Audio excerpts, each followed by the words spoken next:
creating impact while speaking online. Now, traditionally, public speaking has all been about, communication skills, storytelling skills, confidence, body language, stage presence. But now there's a new element, technology. And technology tends to overwhelm a lot of us. So then how do you bring your most impactful self without getting overwhelmed, even when you're speaking online? This could be while you're giving a presentation to a client or even to your internal teams. As a leader or a manager, if you're addressing your teams, or even if you're a trainer taking a workshop, how do you not let technology overwhelm you, and how do you bring your best self to an online session? Now, I'm going to break this video up into two kinds of tips. One, we will tackle all the technology bit. So, your setup, where do you place your laptop, lights, etc. And then we're going to talk about all the behavioral aspects. Where should you look? What happens if you start speaking on mute, etc., etc. But before I go into the tips, I want to tell you a little story. I'm a speaker. I'm used to speaking physically in front of large bodies of people. I draw a lot of energy from those people. I do a lot of drama, walk up and down, look into people's eyes. And suddenly in March 2020, all of this was taken away. I had a lot of clients who came back to me and said, we need to run your sessions online. And I had no clue how I would do that. How do you speak to people you can't even see? Most of the videos are shut. Where do you draw your energy from? How do you gauge reactions? It was terrible. I really didn't know how to handle it. But then I realized that a lot of people were going online, live on their social media channels. And I thought, let me do this as well. Now, I decided to do this only because I wanted to engage with my social media audience. The idea that, this would be a practice session for speaking online never occurred to me. But after the first couple of sessions, when I went live on Facebook and Instagram, I realized that this is exactly what was required of me during my online workshops as well. This was giving me practice of speaking to people I couldn't see. And the more lives I did, I remember I did almost 45 to 50 days of live on Instagram. It helped me to understand how to speak without an audience, with an audience that I couldn't see. I couldn't understand reactions. There was nobody to draw energy from except for a screen in front of me. And it was humongous practice, and it really, really worked for me. It also helped me engage with my social media audience so much. So it was a delightful experience, and one that I really learned from on how to handle online speaking. So here are some of the things I learned. Let's tackle the setup bit first. Now, it's very important to have your laptop placed in such a manner that the angle of the screen is straight and the camera lens is right in front of you. So never put the laptop on the ground, on the table with your laptop screen like that, and then, fall into the screen. It's terrible to watch for the other people in the room. So always ensure that your laptop is placed in such a manner. You get these apparatuses where you can place your laptop at an angle and the screen is then right in front of you and the lens is then right in front of your eyes. That makes it look like you're sitting in front of people and speaking. So that's very, very important. Even if you're using your phone, place the phone at a height, buy yourself a tripod, or even, you get these desk tripods. Use this to place the phone in front of you at a height over books or something, so that again, the lens is in front of you. That's the first thing I learned. The second thing I learned was that it's very important when you're the speaker, when you're the object of attention, not when, you're just another cog in the meeting, but if you're speaking, if you're giving a presentation, or if you're a speaker for some reason, to ask people to pin you. What happens is then that on your laptop, you're in the center of the screen, and this whole question of where should you look becomes very easy because you look at yourself. Now, if the laptop is slightly away from you and you're in the center of the screen, instead of trying to look at an inanimate lens or trying to figure out whom to look at on the other boxes, you just look at yourself and you speak.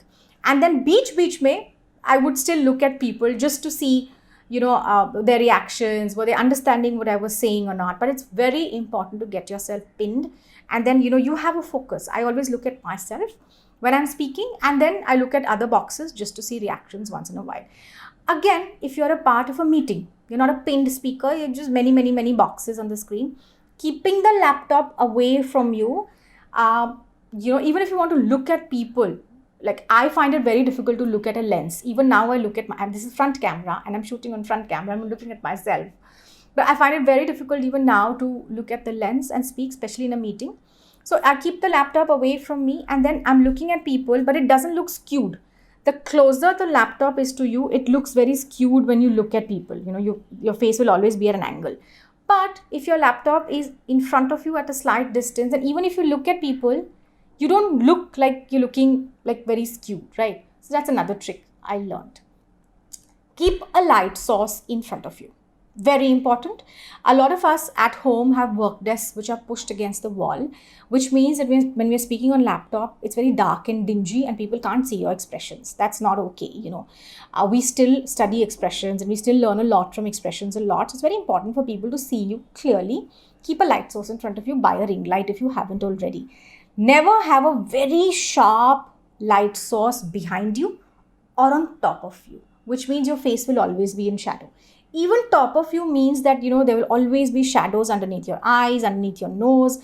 Part of your face cannot be seen. Again, very, very unnerving and not a nice, thing. Because we still, even after 2 years, we still crave seeing expressions and body language just to understand what the other person is saying, right? These are very, very important things. Coming to, when you're... Okay, one more thing I forgot. Buy yourself a nice pair of earphones. It helps in many ways. First, you can hear people clearly.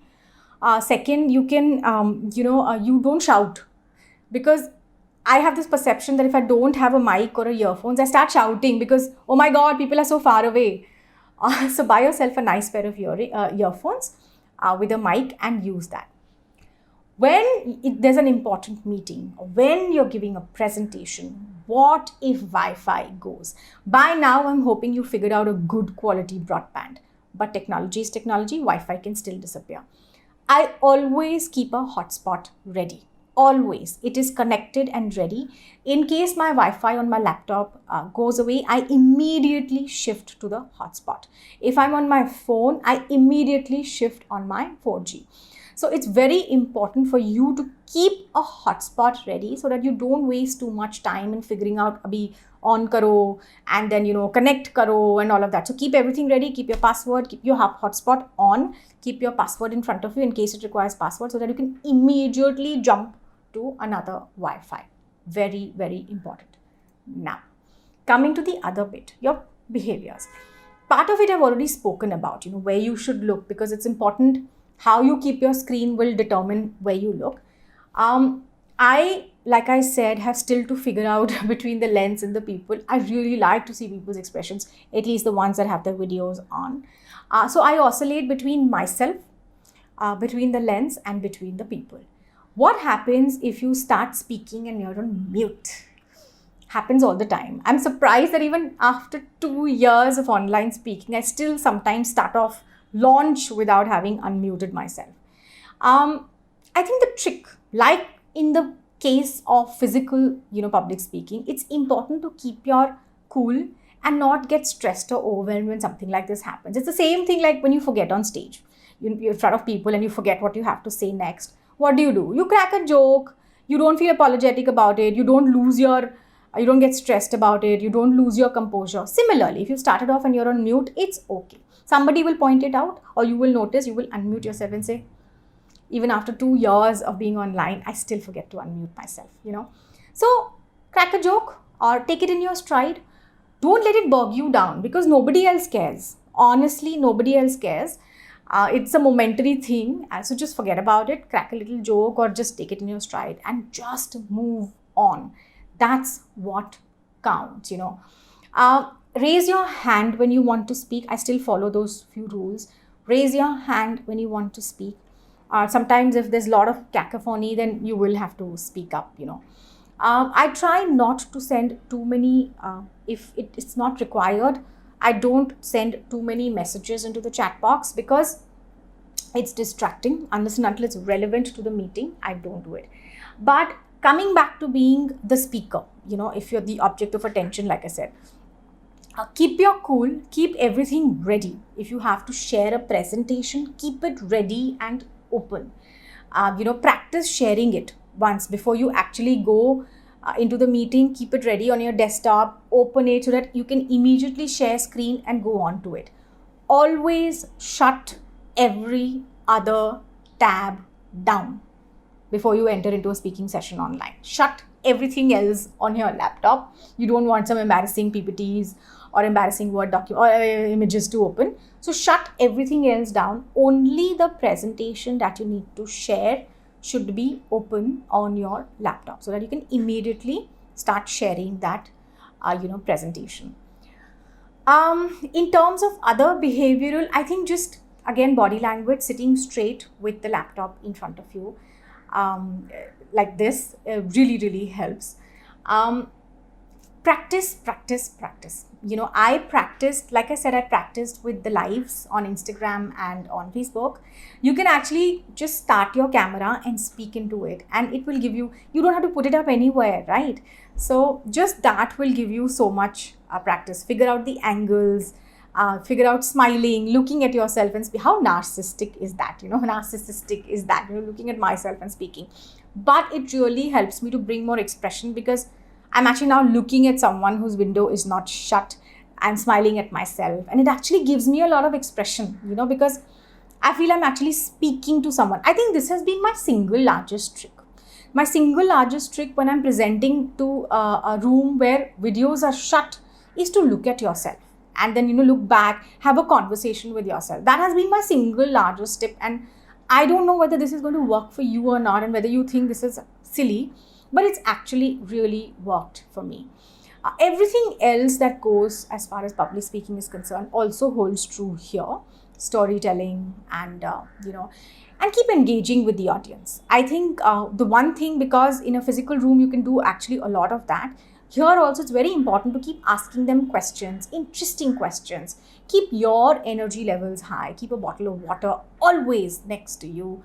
And the added advantage is you can keep lots of notes, which possibly you couldn't earlier, but now you can keep lots of parchis and kunjis and cheat sheets can be right next to you. But don't lose your cool, keep a bottle of water. If you forget something, keep stuff handy. But engage, bring energy into the room so that other people also enjoy your speaking session. All right, there was a lot to download. I hope you take away some value from this video. I had a lot of fun making it. I love speaking online and I think I bring a lot of energy to it. And I really want you to learn from my experience as well. If you like this video, don't forget to press like. Don't forget to subscribe to my YouTube channel. And this video was actually made in response to a question that a viewer on my YouTube channel had left me. So leave me questions and I will come back to you with solutions in the form of videos. This is Dipika saying till next time, bye-bye.